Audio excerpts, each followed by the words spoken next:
Sobre o fundo grafite, um triângulo branco à esquerda com a palavra graduação, formação profissional em computação, introdução ao Google Colab. Bom, pessoal, bem-vindos a mais uma semana da disciplina Formação Profissional em Computação.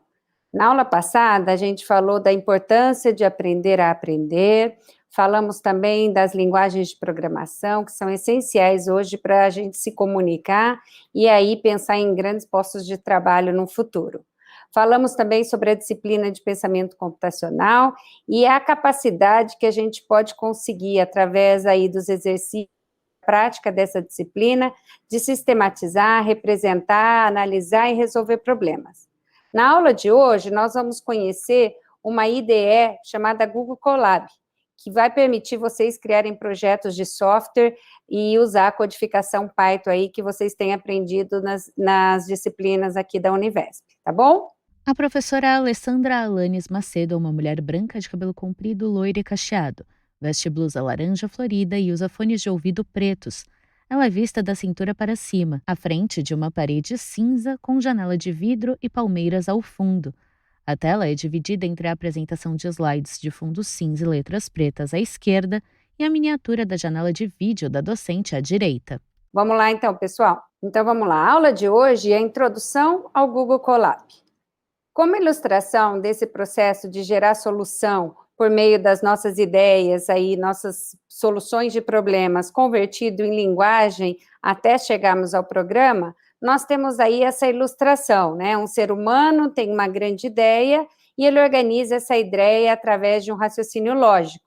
E aí, utilizando uma lógica de programação, ele escreve um algoritmo. Esse algoritmo pode ser escrito numa linguagem de programação, né? Essa linguagem de programação gera um programa executável.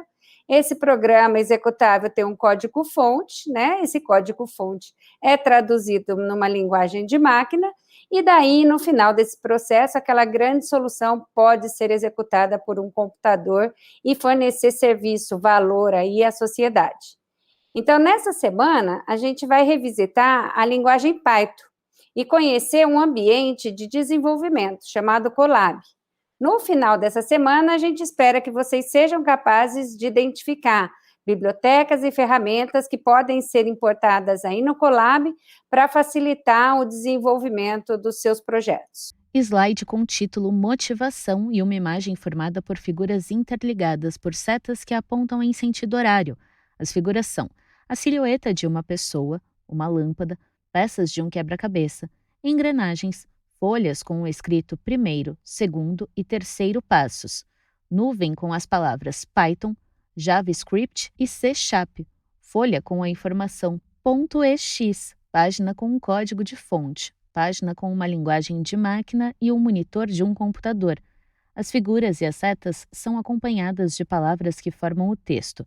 O ser humano tem uma ideia e, com raciocínio lógico, utiliza da lógica da programação para criar um algoritmo que, através de uma linguagem de programação, define um programa de computador escrito em código-fonte traduzido para a linguagem de máquina executada pela máquina. Fonte: take.net/blog. Linguagens de programação mais usadas. Primeiramente, vamos rever a questão da decisão da linguagem.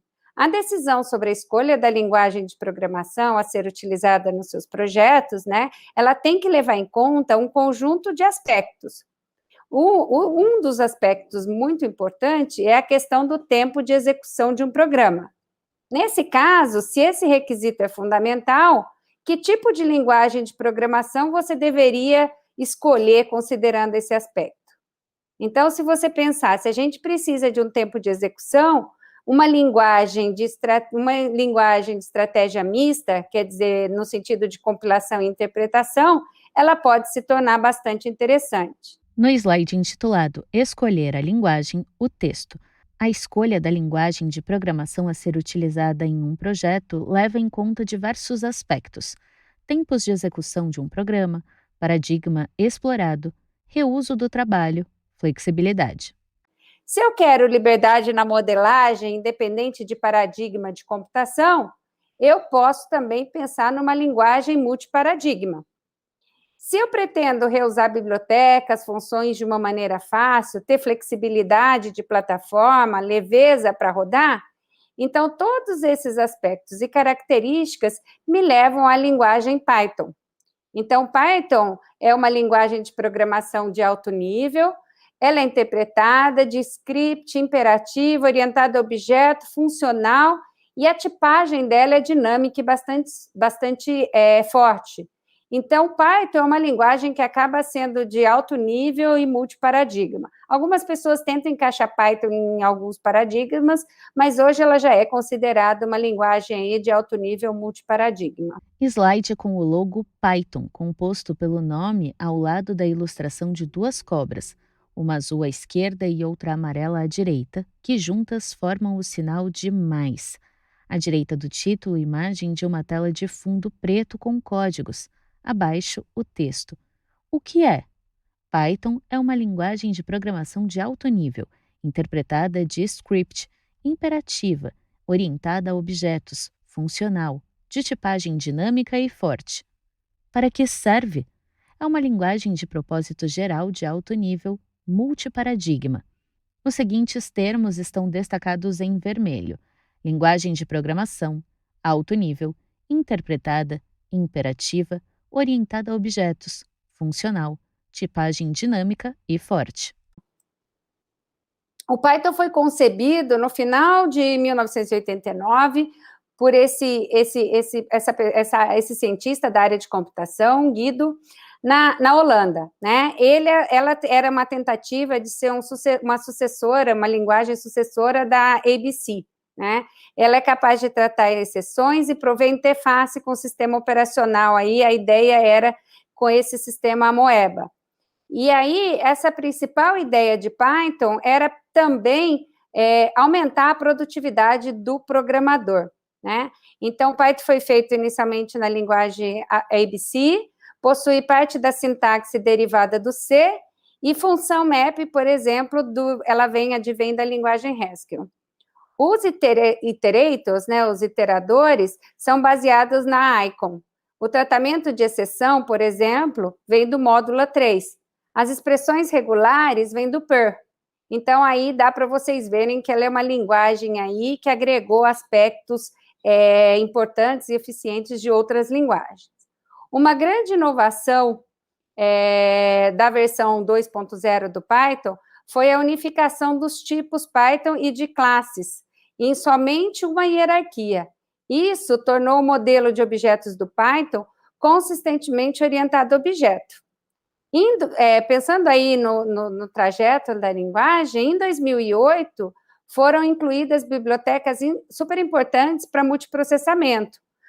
O JSON, bibliotecas para entrada e saída, além de uma nova forma de formatação de cadeias de caracteres. Hoje, a linguagem está sendo usada em diversas áreas, como servidor de aplicação e computação de linguagem aí, gráfica, por exemplo. Está também disponível como uma linguagem de script em aplicações, por exemplo, como o OpenOffice, né? E o Python hoje também, ele tem procedimentos armazenados aí no sistema gerenciador de banco de dados PostgreSQL. Pensando ainda na continuidade, em 2012 foi criado o Raspberry Pi. Esse nome aí vem já da ideia de pai de Python, né? O Python influenciou aí várias linguagens, atualmente é um dos componentes padrão de vários sistemas operacionais e está aí nas maiorias das distribuições do Linux, Amiga OS 4, FreeBSD, e outros sistemas operacionais importantes, né? E aí, outro fato a se lembrar é que o Python também se tornou padrão no curso de Ciências da Computação do MIT, já em 2009. Então, essas características aí mostram o poder que o Python hoje tem sobre a comunidade de Ciências da Computação. Em novo slide, o texto, criado por Guido van Rossum em 1989. Um dos focos primordiais de Python era aumentar a produtividade do programador. Atualmente é um dos componentes padrão de vários sistemas operacionais, na maioria das distribuições do Linux, Amiga OS 4, FreeBSD, NetBSD, OpenBSD e OS X. A linguagem se tornou a padrão no curso de Ciência da Computação do MIT em 2009. Para programar com Python, a gente pode pensar em usar, né, um editor ou usar uma IDE. Né? IDE é um ambiente de desenvolvimento. Né? O editor, ele acaba sendo genérico e simples, né? Ele não tem aquelas ajudas de programação. O ambiente de desenvolvimento ou plataforma IDE, né, ele acaba tendo um pacote de software que consolida as ferramentas básicas necessárias para escrever e testar software. Um IDE, ou Ambiente Integrado de Desenvolvimento, é um software que acaba unindo ferramentas de desenvolvimento numa única interface gráfica de usuário.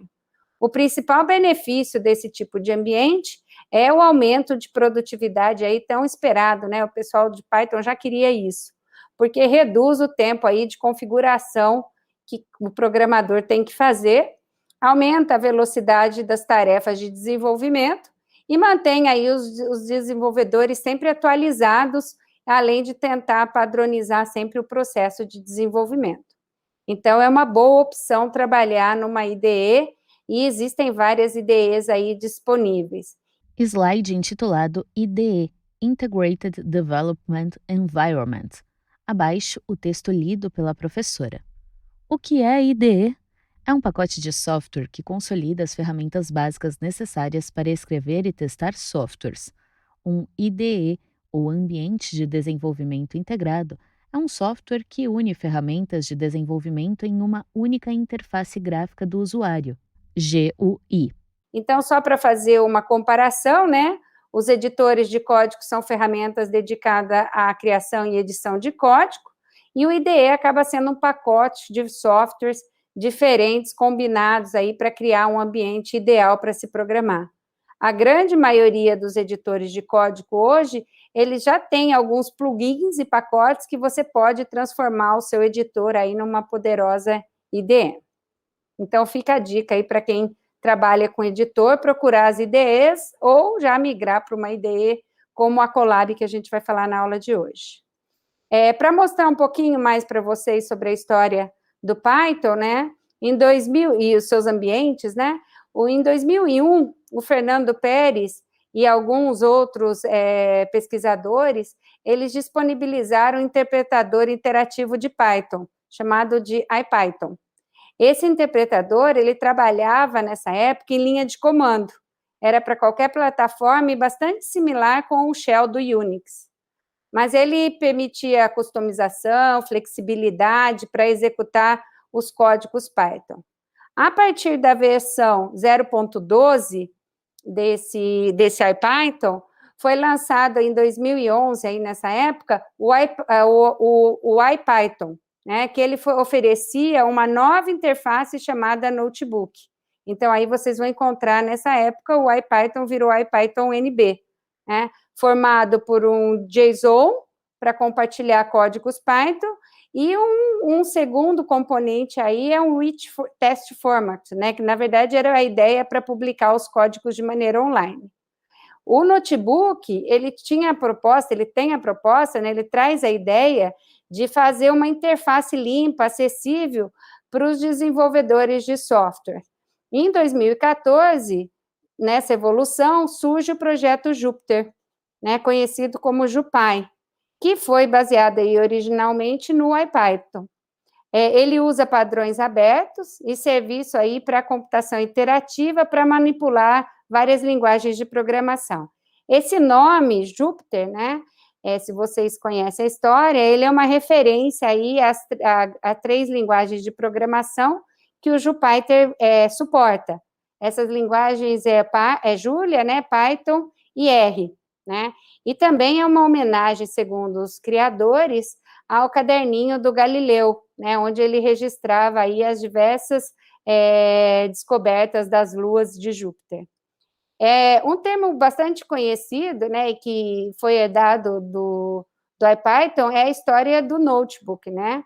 O notebook Jupyter, ele acaba sendo um ambiente computacional web para a internet, para a criação de documentos para a plataforma Jupyter.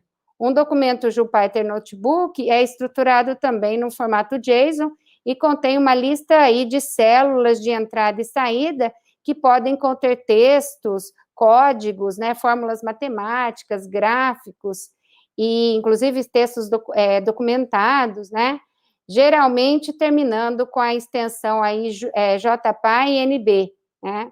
Em 2015, seguindo nessa linha, o projeto Jupyter, com o intuito de permitir criar um hub aí colaborativo, né, um conjunto de multiusuários, pretendia oferecer servidores notebook para grupos de trabalhos, né? E nessa época a ideia aí era fazer um trabalho corporativo aí de ciência de dados de alto desempenho.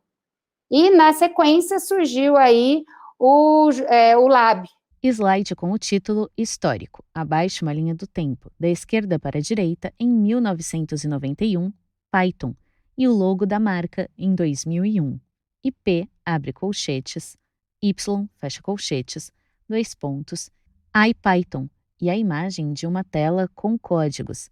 Em 2011, figura de uma página com o escrito IP, abre colchete, Y, fecha colchetes, 2 pontos, NB.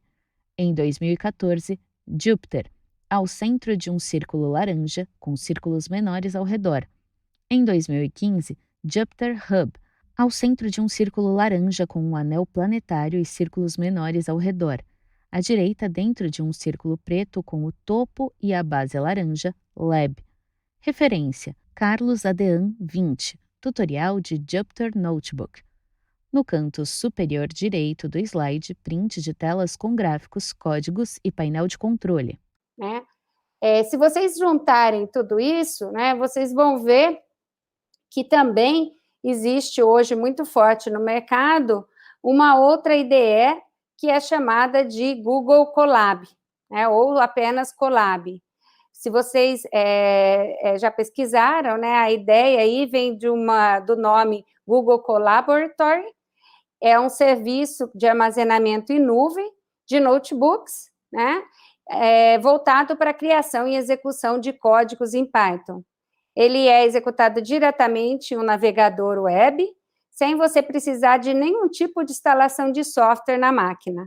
O Google Colab, ele é hospedado pelo Jupyter Notebook, né, o Jupyter NB. E aí ele possibilita o comportamento também ele possibilita o comportamento do código, mais anotações, Markdown do Colab. A diferença entre utilizar o Jupyter Notebook instalado na máquina e utilizar o Google Colab é que com o Colab você não vai precisar realizar nenhum tipo de configuração no teu computador. Basta você acessar e começar a programar. O Colab também permite que os usuários usem notebooks Jupyter no seu ambiente. E aí, desde 2017, o Google tornou o Colab gratuito para o uso público, né? Com o Colab, você é capaz de ler, desenvolver, rodar os códigos, os rich tests em documentos interativos que agrupam células de códigos chamados aí de notebook. E você pode também compartilhar com outros programadores, modificar a qualquer momento, mantê-los salvos de maneira totalmente online. Todo o poder computacional utilizado para executar o software que você escrever é fornecido pela nuvem de computadores da Google, dando gratuitamente, né, ao usuário a possibilidade de processar uma quantidade de grandes dados, né, pensando aí na área de ciência de dados, mas tudo fica na nuvem, né? E aí essa questão de tudo fica na nuvem é um assunto para outra disciplina, e aí para pensar um pouquinho em ética, né? Deixo esse gancho aí para vocês. O Google Colab, para vocês acessarem, é bastante fácil, né? Existem 2 requisitos básicos que vocês têm que ter. Um é uma conta no Google, né? E o outro é um navegador aí com acesso à internet instalado na sua máquina. Então, vamos tentar fazer isso junto. Eu acredito que a maioria já tem uma conta na Google, né? E aí o navegador web com acesso à internet. Slide intitulado Google Colab. Abaixo, print de uma página do site de busca com o texto: Olá, este é o Google Colab. E o texto: para acessar o Google Colab são necessárias apenas 2 condições: uma conta no Google, um navegador web com acesso à internet. A primeira coisa que vocês vão fazer, né, é chegar nesse browser, né? Abram seu browser e aí vocês vão digitar essa URL que está aparecendo aí nos slides para vocês, que é colab.research.google.com. E aí vai abrir uma telinha parecida com essa que vocês estão vendo na imagem. Então, para criar um notebook, vocês cliquem aí em arquivo, na parte superior, aí no menu superior, e depois vocês cliquem em novo notebook, como está aparecendo na imagem na tela de vocês. Assim, seu primeiro notebook será criado e você vai estar aí totalmente livre para escrever nessa página em branco. Agora, você pode colocar aí sua primeira linha de código. Nesse exemplo aí, a gente está usando uma linha de código para fazer um programinha aí que todo mundo já deve ter feito. Outra coisa que você pode fazer, vai aí até o canto superior esquerdo da sua tela e dê um nome aí para o seu documento. Assim, a primeira célula de código do seu notebook já está pronta e agora só precisam começar a escrevê-la. E é isso que nós vamos fazer na próxima tela. Print de 3 telas do Google Colab. Na primeira, o botão Arquivo à esquerda, no menu superior está selecionado. Na caixa de opções, a aba Novo Notebook está contornada em vermelho e acompanhada do número 1. Dele parte uma seta para a segunda tela, em direção ao nome do arquivo salvo no Drive, com o número 2. Na tela 3, o percurso código-texto está contornado em vermelho e a linha de código está acompanhada do número 3. Então, no exemplo desta imagem, está escrita a linha de comando: print, abre parênteses, aspas, hello world, exclamação, fecha as aspas e fecha o parênteses, né? E aí você vai conseguir fazer com essa linha a execução do tradicional aí programa Hello World. Agora, para você, depois de escrever isso, para você rodar o código escrito, agora você clica no pequeno ícone de play que está aí no início da célula, à sua esquerda, e se você está utilizando o Colab, se essa é a primeira vez que você vai rodar, talvez você ache um pouco estranho a demora na execução dessa primeira linha, mas isso acontece porque a Google está ligando uma máquina aí virtual exclusivamente para você utilizá-la. Repare que no canto superior direito vai ter um ícone mostrando para vocês o uso de uma máquina com uma memória RAM e um disco rígido. Ao passar o cursor em cima desses dois símbolos, desse lugar onde aí está escrito RAM e disco rígido, você vai ver as configurações que essa máquina deixou aí para você rodar os seus códigos, né? Então, por exemplo, nessa que está aí na imagem, a gente está com uma máquina com 12,72 GB de RAM e um HD de 107 GB, né? Para incluir uma nova célula nesse ambiente, agora vocês vão lá e cliquem no botão Mais Código, aí no menu superior, onde você vai poder incluir mais um pedaço do seu programa, tá? E se você quiser também incluir um texto de documentação, ou algum lembrete, alguma coisa que você queira incluir, você clica nesse botãozinho aí, Mais Texto. Assim como editar um documento no Google Drive, as alterações feitas nesse código que vocês estão fazendo no Colab, elas também vão ser salvas automaticamente a cada modificação aí dentro do seu Drive, tá? Para acessar o código que você criou, aí você vai abrir a sua biblioteca de documentos no Drive e buscar pela pasta que vocês vão ter lá, chamada Colab Notebook, tá? Dentro dela, vocês vão ver todos os notebooks salvos na sua conta do Google.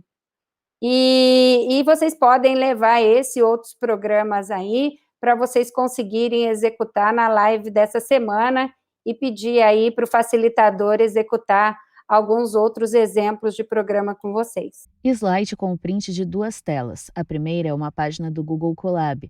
Abaixo do cabeçalho, os botões Mais Código e Mais Texto, seguidos do indicativo da memória RAM e do disco com uma caixa de texto que possui as informações lidas pela docente a respeito da máquina. Na linha com o código citado pela professora, há um ícone de play à esquerda. A segunda página é branca de cabeçalho laranja, na qual estão listados 2 arquivos. Em relação aos benefícios, né, pessoal? Para que tudo isso serve, né? Por que a gente falou de Colab para vocês, né? Colab, ela é uma interface rápida e extremamente fácil de entender, como vocês viram aí em poucos slides, vocês conseguiram executar um programa rapidinho aí na web.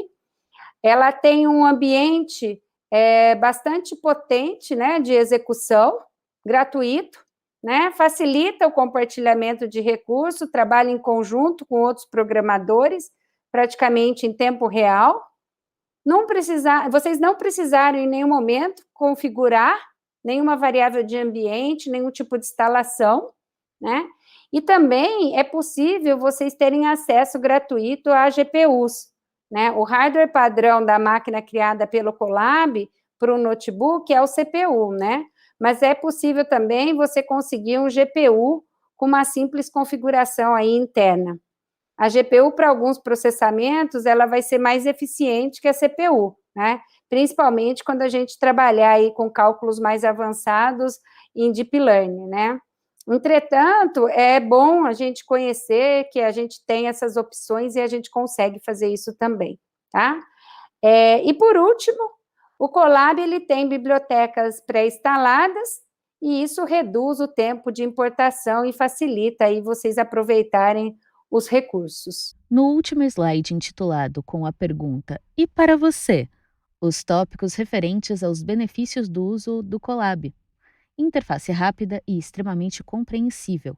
Facilita o compartilhamento de recursos e o trabalho colaborativo. Nenhuma configuração necessária. Acesso gratuito a GPUs. Bibliotecas pré-instaladas. Então é isso, pessoal. Espero que vocês tenham conseguido, junto comigo, executar esse primeiro programa que vocês tiveram aí de Python no Colab. E com isso a gente acaba encerrando. A gente encerra a aula de hoje. E aí nos vemos na próxima aula e continuem fazendo aí outros exemplos de programas em Python, tá bom? Até a próxima, pessoal. Obrigada pela presença. Linhas retas se cruzam em um esboço das letras T e V que são preenchidas em vermelho e compõem o logo da Univesp TV, Universidade Virtual do Estado de São Paulo.